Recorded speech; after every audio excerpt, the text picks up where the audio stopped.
I can't wait anymore until we bring Dick Parsons in. He's sitting right next to me. He's the president of Providence Equity Partners. He's done so many things, I don't even have time to get into it. But I want to talk just for a moment. We just promoted you, right, Dick? There you go. The most important guy on the planet is really what his title is sitting next to me. When we think about the economy right now, just what is your overall view? The Warren Buffetts of the world are saying the U.S. is the greatest place ever to invest, and then we get more and more data that says Americans just not doing so hot. Yeah, the way I like to think about it is I think we're the tallest midget.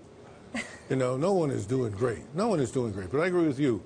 We're slumping along, and we're doing better. When we're doing better, it's still a lot of, areas that could be strengthened, and nobody would call this robust, but compared to the rest of the world, we're the tallest midget. So if we're just the tallest midget living in a world of midgets, Dick, are you effectively saying that we're in, I don't know, a Larry Summers-like secular stagnation, that the next several years, or you agree with a guy like Bill Gross that the next several years are going to be low growth, and as a result, interest rates, even if they go up 25 basis points, 50 basis points, aren't returning to normal levels anytime soon? Yeah, I think the latter is right. I wouldn't surprise me if the Fed didn't tighten at all this year. And if they do, they're going to do it. They'll do a quarter turn, and that'll probably be it. I think we're in a low growth, low interest rate environment for a while, and I think it's taking the world a good while to recover from the crisis of 08. Great environment for deal making.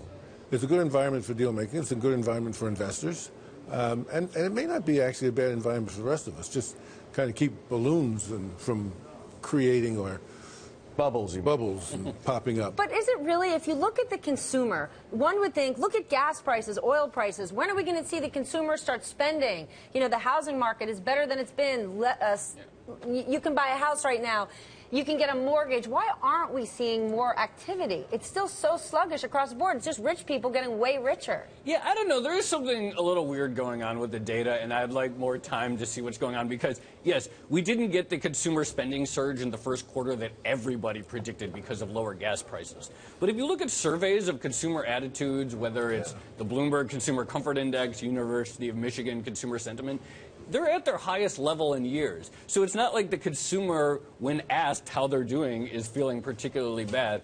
So I would actually just like to wait a little while to see what's going on. Maybe there was some weirdness in Q1 data.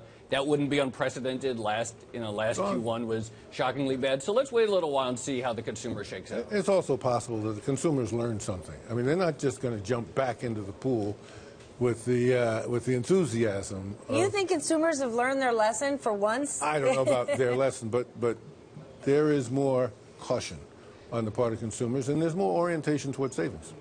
I hope so.